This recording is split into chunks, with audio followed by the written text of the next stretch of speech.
이번 여름 전교인 수양회의 주제는 신앙과 과학입니다. 부산장신대 구약학 교수이신 민경진 목사님 오셔서 온라인으로 3번의 강의와 1번의 설교를 해주실 텐데요. 구약 성경, 특히 욥기와 전도서에 담긴 지혜를 창조 그리고 인공지능 이슈와 관련지어서 해설해 주실 것입니다. 일상의 패러다임 전환이 일어나고 있는 이 시대에 꼭 필요한 지혜를 얻을 수 있는 시간이 될 것으로 기대합니다. 강의 중 한 시간은 창세기 1장을 다룹니다. 창조와 진화라는 주제도 나오고요. 구약 성서학자들이 창세기 1장을 어떻게 해석해 왔는지 설교 시간에 충분히 다루기 어려운 내용들도 말씀해 주실 것입니다. 경우에 따라서는 제 설교와 다른 해석이 제시되기도 할 것입니다. 교우 여러분이 성경을 읽는 더 유연하고 폭넓은 관점을 가지시는데 도움이 되리라 생각합니다. 경우에 따라서는 유익한 토론과 열띤 논쟁도 이어질 것으로 기대합니다. 오늘은 수양의 준비를 겸해서 신앙과 과학이라는 주제를 조금 다루어 보고자 합니다. 특히 이 주제를 둘째 날과 넷째 날에 이루어진 하늘과 천체들의 창조와 관련하여 살펴보겠습니다. 그동안 창세기 1장을 함께 읽어오시는 가운데 창조 이야기의 바탕이 되고 있는 세계관 또는 우주관이 오늘 우리의 과학적 세계관과는 사뭇 다르다는 것을 눈치채셨을 것입니다. 성경에 반영되어 있는 고대 근동의 우주관을 대체로 이런 그림으로 표현해 볼 수 있습니다. 땅을 중심으로 보면 땅 위에는 하늘이 있고요. 하늘 위에 물이 있습니다. 이것이 하늘 위의 물입니다. 그리고 땅 주위와 아래에도 물이 있습니다. 이것이 하늘 아래의 물입니다. 본래는 이 물들이 둘로 나뉘지 않은 채 온 땅을 뒤덮고 있었습니다. 그런데 하나님이 둘째 날에 물 한가운데 궁창을 만드셔서 하늘 위의 물과 하늘 아래의 물을 나누셨습니다. 그래서 땅을 뒤덮고 있던 물들이 저 궁창 위로 떠밀려 올라가 하늘 위의 물을 이루게 되었습니다. 물론 이것이 전부는 아닙니다. 하늘이 하나만 있는 것이 아니라 저 궁창 위에 여러 층의 하늘들이 더 있습니다. 그리고 그 위에서 하나님이 다스리고 계십니다. 이 그림에서 노란 아치로 표현된 것이 궁창입니다. 세번역은 창공으로 옮겼죠. 여러분 돔 경기장에 가보시면 천정이 반구 모양으로 되어 있죠. 그와 비슷하게 반구 모양의 궁창이 저 높이 하늘에 펼쳐져 있습니다. 창세기 1장 14절 이하를 보면 넷째 날 하나님은 해와 달과 별들을 만드셨는데요. 해와 달과 별들을 만들어서 어디에 두셨을까요? 창세기 1장 14절은 이렇게 말합니다. 하나님이 말씀하시기를 하늘 창공에 빛나는 것들이 생겨서. 또 17절을 다 같이 읽어보겠습니다. 창세기 1장 17절입니다. 하나님이 빛나는 것들을 하늘 창공에 두시고 땅을 비추게 하시고. 빛나는 것들 곧 해와 달과 별들은 창공 클릭해 주셔요. 곧 궁창에 있습니다. 요즘 도시에서는 보기 힘듭니다만 여러분들 밤에 나가서 하늘을 보면 어떻습니까? 하늘이 어떤 모양입니까? 반구 모양이죠. 예. 별들이 가득한 하늘을 특히 넓은 들판에 나가서 보면 하늘이 반구 모양으로 보이지 않습니까? 그리고 그 반구에 별들이 촘촘히 박혀져 있지 않습니까? 해와 달과 별들이 궁창에 박혀 있습니다. 그런데 슬라이드의 그림을 더 자세히 보시면 궁창이 군데군데 열려 있는 것을 확인하실 수 있을 것입니다. 열려 있는 부분이 있죠. 하늘의 창문들입니다. 다 같이 창세기 7장 11절을 찾아서 읽어보겠습니다. 지난번에도 한번 읽어보셨는데요. 노아의 홍수가 시작되는 장면입니다. 창세기 7장 11절입니다. 노아가 600살 되는 해의 둘째 달, 그 달 11의 날, 바로 그날에 땅속 깊은 곳에서 큰 샘들이 모두 터지고 하늘에서는 홍수문들이 열려서. 땅속 깊은 곳에서 큰 샘들이 모두 터졌다고 하지요. 여기에서 땅속 깊은 곳으로 길게 번역된 히브리어 단어가 트홈입니다. 창세기 1장 2절에서 어둠이 깊음 위에 있었다. 그 깊음이 트홈을 번역한 말이라고 말씀드렸죠. 어둠이 트홈 위에 있었다. 트홈에서 큰 샘들이 터져서 물이 땅 위로 솟구쳐 올라왔습니다. 그리고 새 번역은 하늘에서 홍수문들이 열렸다고 하는데요. 직역하면 하늘의 창문들이 열렸다는 겁니다. 하늘의 창문들이 열려서 비가 궁창 위에 물이 땅으로 쏟아져 내린 것입니다. 그러니까 비는 어떻게 내리는 겁니까? 때로 하늘의 창문이 열리면 하나님께서 하늘의 창문을 여시면 그 창문을 통해 궁창 위에 물이 땅으로 쏟아져 내리는 것입니다. 그것이 비입니다. 그런데 여기서 한 가지 더 재미있는 것은요, 해와 달과 별들보다 더 높은 곳에서 비가 내린다는 사실입니다. 해와 달과 별들은 궁창에 있는데 그 궁창 위에 물이 있고 거기에서 비가 내립니다. 성경을 읽으며 성경에 바탕이 되어 있는, 그리고 그 당시 근동 지역의 문서들을 토대로 그 당시 사람들이 어떤 세계관을 가지고 있었을까 그림으로 표현해 보면 대체로 이런 그림이 나오는 것입니다. 이런 이야기들이 오늘날 우리의 눈에는 미개하게 보일 수도 있습니다. 그러나 과학이 발달하기 전인 2500년 전 고대의 사람들에게는 이것이 그 나름의 과학이었습니다. 과학이라는 것이 무엇입니까? 자연을 관찰한 결과를 있는 그대로 서술하고 체계화하는 것이 과학이잖아요. 오늘날은 망원경이 발달해서 100억 광년 밖에 있는 별들도 관측할 수 있지만 그 당시에는 육안으로 보는 것이 전부였습니다.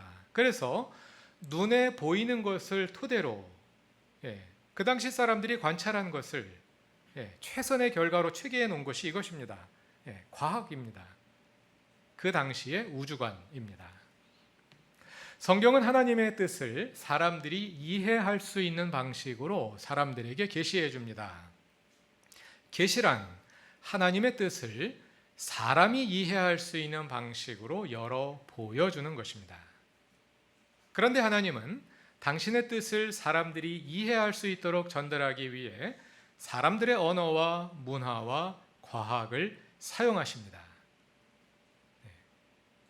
언어와 문화와 과학을 하나님의 진리를 담는 그릇으로 사용하는 것입니다. 하나님의 언어로 말하면 우리가 아무도 알아들을 수가 없으니까요. 물론 그 언어와 문화와 과학은 계시를 받는 사람들의 언어와 문화와 과학입니다. 계시는 받는 사람 중심입니다. 하나님께서 계시를 받는 사람에게 어떻게 하든 하나님의 진리를 이해시키기 위해서 그 언어와 문화와 과학을 사용하시는 것입니다. 그것이 계시라는 말의 뜻입니다. 여기서 언어와 문화와 과학은 하나님의 진리를 담는 그릇으로 사용되는 것이죠. 제가 어디까지 읽었는지 헷갈렸어요. 다시 읽겠습니다. 물론 그 언어와 문화와 과학은 계시를 받는 사람들의 언어와 문화와 과학입니다. 성경은 지금부터 2,3,000년 전 고대의 사람들에게 주신 계시이기 때문에 성경에는 그 당시의 언어와 문화와 과학이 사용되고 있는 것입니다. 언어와 문화와 과학은 그 자체가 계시는 아닙니다. 단지 하나님께서 사람에게 계시를 전달하기 위해 사용한 그릇일 뿐이지요. 그런데 성경에 담긴 우주와 자연에 관한 서술을 문자적으로 받아들여서 그것이 오늘날에도 그대로 타당한 과학이라고 주장하면 안 되겠지요.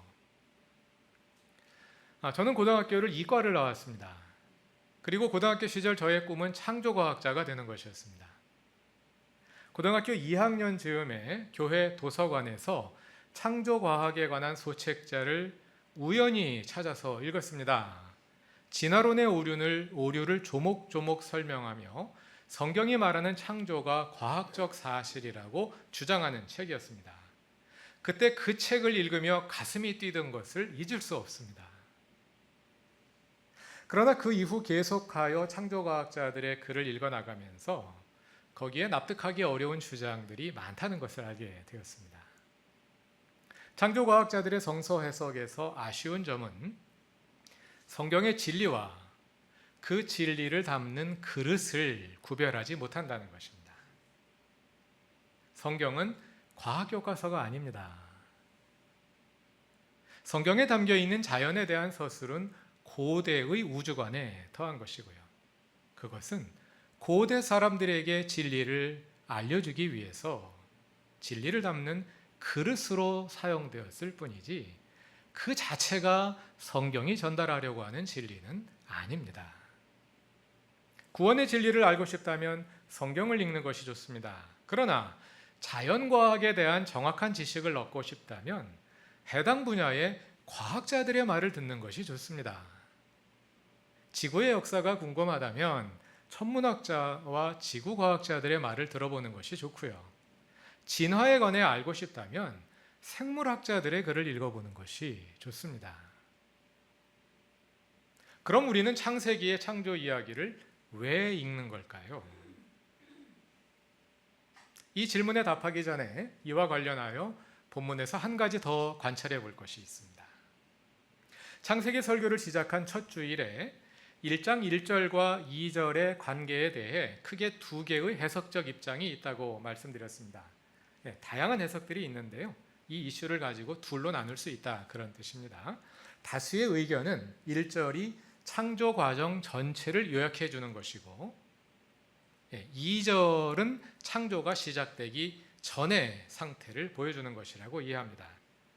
그래서 이 이해에 의하면 하나님의 첫 창조 행위는 첫째 날 빛을 창조하신 것입니다. 그것이 창조의 첫 행위입니다. 이것이 다수의 해석입니다. 그런데 여기에 질문이 제기됩니다. 2절이 창조 이전의 상태라면 창조 이전에 이미 땅이 있었잖아요. 땅이 혼돈하고 공허하며. 그런데 그 상태에서 하나님이 또 땅을 창조하셨다는 말은 뭐냐? 이런 질문이 나오는 거죠. 그래서 다른 해석자들은 1절을 하나님의 창조의 첫 행위로 이해합니다. 1절에서 하나님께서 하늘과 땅을 창조하셨는데 2절이 보여주는 것처럼 그 하나님께서 창조하신 땅이 처음에는 혼돈 상태에 있었다는 것입니다. 그리고 나서 3절부터 하나님께서 6일간 두 번째 창조 행위를 통해 그 땅과 하늘의 형태를 부여하셨다고 보는 것입니다. 그러니까 하나님께서 빛을 창조하신 첫째 날은 6일간의 창조에서 첫째 날일 뿐이지 하나님의 최초의 창조 행위는 아니라는 거죠. 하나님의 최초의 창조 행위는 1절에 기술되어 있고 그 다음에 한동안 혼돈 상태에 있다가 3절부터 둘째 창조 행위를 시작하셨다, 이렇게 보는 것입니다. 그러나 그러한 입장을 따르는 분들은 얼마 지나지 않아서 자신들이 제기했던 질문을 되돌려 받게 됩니다. 왜냐하면 6, 7, 8절은 하나님께서 둘째 날에 하늘을 만드셨다고 말하기 때문입니다. 6, 7절에서 하나님은 창공, 곧 궁창을 만들어 물을 창공 위의 물과 창공 아래의 물로 나누셨습니다. 그리고 8절을 보면 그 창공을 하늘이라고 이름 지으셨습니다. 하나님께서 창조의 둘째 날에 하늘을 만드셨습니다. 창세기 1장 1절이 창조의 첫 행위를 서술하는 것이라면 태초에 하나님이 하늘과 땅을 창조하셨다. 1절에서 이미 하늘을 창조하셨다는 이야기인데 그럼 6절에서 만들으신 하늘은 또 뭐냐? 이런 질문 앞에 서게 되는 거죠. 다수의 해석과 소수의 해석이 똑같은 질문 앞에 서게 되는 것입니다. 결국 다수의 입장을 따르면 땅을 창조하기 전에 이미 땅이 있었다는 얘기가 되고 소수의 입장을 따르게 되면 하늘을 창조하기 전에 이미 하늘이 있었다는 결론에 이르게 됩니다. 그것이 하늘이든 땅이든 하나님께서 창조하시기 전에 이미 하늘이 있고 땅이 있었다는 얘기인 거죠. 그럼 하나님께서 창조하셨다는 이야기는 뭐냐? 이런 질문 앞에 우리가 다시 서게 되는 것입니다. 여기에서 우리가 창세기를 읽으며 우리가 기대하는 것과 정작 창세기가 말하려 하는 사이에 어떤 불일치가 있음을 알게 됩니다. 영어에서 make와 create의 차이가 무엇인가요? 제가 어렸을 때 교회에서 make는 있는 재료를 가지고 다른 무엇을 만드는 것이고 create는 없던 것을 존재하게 만드는 것이라고 배웠습니다. 신학에서 이런 뜻으로 만들어진 공식 어구가 무로부터의 창조, 라틴어로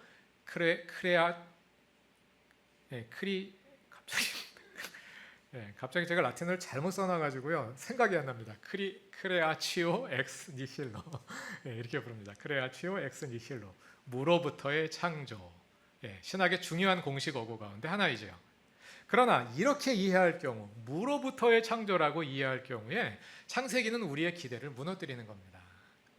왜냐하면 창세기는 하나님께서 하늘을 창조하시기 전에 이미 하늘이 있었고 땅을 창조하시기 전에 이미 땅이 있었다고 말하기 때문입니다. 창세기는 무로부터의 창조를 말하지 않습니다. 우리가 창조를 무로부터의 창조라고 이해하는 이유는 창조를 물질의 창조로 이해하기 때문입니다. 땅은 어떻게 생겨났고 물은 어떻게 생겨났을까? 공기는 어떻게 생겨났을까? 물질의 창조라는 질문을 가지고 창세기를 읽는 것입니다.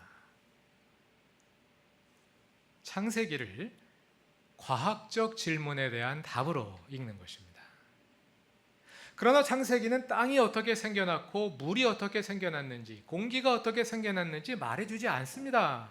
하나님께서 창조하시기 전에 이미 하늘이 있었고 땅이 있었고 물이 있었다고 말합니다. 그럼 그 땅과 그 물은 누가 만들었을까요? 당연히 하나님께서 만드셨지요. 그런데 창세기는 그 문제에 관심이 없다는 겁니다. 창세기가 하려는 이야기는 그 이야기가 아니라는 것입니다. 다른 이야기를 하려고 한다는 것입니다. 우리는 자연과학에 대한 관심으로 창세기를 읽는데 정작 창세기의 관심은 그와 다른 곳에 있다는 것이죠. 무로부터의 창조 또는 물질의 창조가 아니라면 창세기의 관심사는 뭘까요? 우리가 그동안 함께 확인해 온 것처럼 창세기는 하나님께서 어떻게 혼돈으로부터 샬롬을 창조하셨는지를 보여줍니다. 땅이 텅 비어 있었고 형태가 없었습니다. 땅이 어둠에 덮여 있었습니다. 땅이 물로 덮여 있었습니다. 그 땅 위에 빛을 창조하시고 물을 가르셔서 마른 땅이 드러나게 하셨습니다. 이것이 땅의 창조입니다. 혼돈으로부터, 비물질로부터 물질을 창조하신 이야기를 하는 것이 아니라 혼돈으로부터 샬롬을 창조하신 이야기를 하고 있는 것입니다. 혼돈이 무엇일까요? 질문을 바꾸자면 무엇이 혼돈 속에 있었던 걸까요? 땅이 혼돈 속에 있었습니다. 혼돈이란 곧 혼돈의 땅, 혼돈의 세상입니다. 창세기는 하나님께서 그 혼돈의 세상으로부터 샬롬의 세상을 창조해내시는 분이심을 보여줍니다. 하나님께서 어떻게 혼돈으로부터 샬롬을 창조하셨는지에 대해서는 이미 우리가 여러 주간에 거쳐 구체적으로 살펴본 바 있고요. 또 앞으로도 계속하여 창세기를 읽어나가며 더 살펴보기로 하겠습니다. 오늘은 설교 본문이 둘째 날과 넷째 날에 하나님께서 하늘을 창조하신 이야기이기 때문에 그 본문으로 돌아가서 조금 더 생각해보고 설교를 마치려 합니다. 우리가 이런 질문을 한번 던져볼 수 있겠습니다. 저 하늘에 허공은 왜 있을까?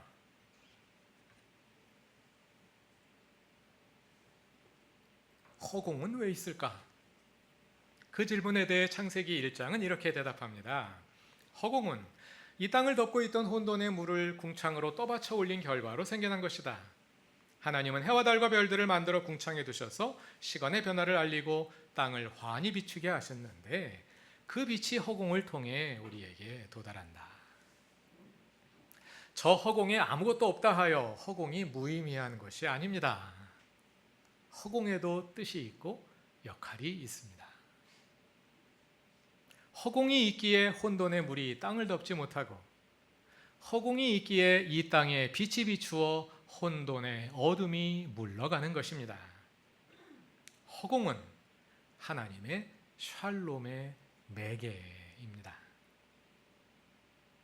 여기에서 우리는 하나님의 창조는 비어있던 땅을 채움이었지만 동시에 땅을 덮은 물을 나누어 하늘을 비움이기도 했음을 떠올리게 됩니다. 하나님은 채움으로 창조하셨을 뿐 아니라 비움으로 창조하시기도 했습니다. 때로는 채워져 있음이 샬롬이지만 때로는 비워져 있음이 샬롬입니다. 하나님은 오늘 우리의 삶에서도 때로는 채움으로 그리고 때로는 비움으로 샬롬을 창조하십니다. 그러므로 때로 여러분의 삶에서 비워짐을 경험할 때 그 비움으로 인한 박탈감이나 좌절에 머물지 마시고 그 비움을 통해 창조하시는 하나님을 바라보시기 바랍니다. 그 비움은 혼돈의 비움일 수도 있습니다. 만일 혼돈의 비움이라면 이제 그 혼돈 속에서 새로이 창조하실 하나님을 바라보시기 바랍니다. 그러나 그 비움은 창조의 비움일 수도 있습니다. 만일 창조의 비움이라면 지금 창조하고 계시는 하나님을 보시기 바랍니다. 그리고 그 비움 속에서 하나님의 충만함을 경험하시기 바랍니다. 예수 그리스도는 자신을 비움으로 세상을 구원하셨습니다. 우리가 예수 그리스도의 비움 속에서 세상의 구원을 보듯이 우리의 비워짐 속에서 하나님의 일하심을 볼 수 있을 것입니다. 만일 혼돈의 비움인지 창조의 비움인지 판단이 서지 않는다면 그냥 잠잠히 하나님을 바라보시기 바랍니다. 그 비움 속에서 하나님께서 친히 일하실 것입니다.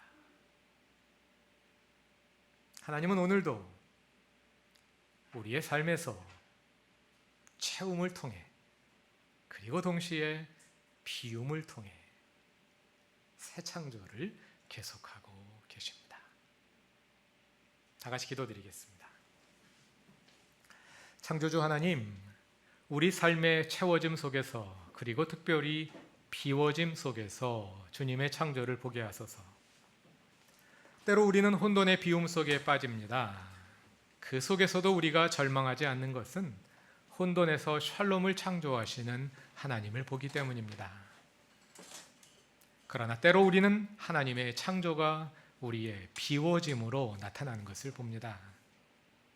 우리를 덮고 있는 탐욕과 어리석음과 지나친 풍요의 혼돈을 비우시고 그 비움을 통해 창조하시는 하나님, 우리를 끊임없이 새로 지으셔서 당신의 형상을 만드소서. 예수님의 이름으로 기도드립니다.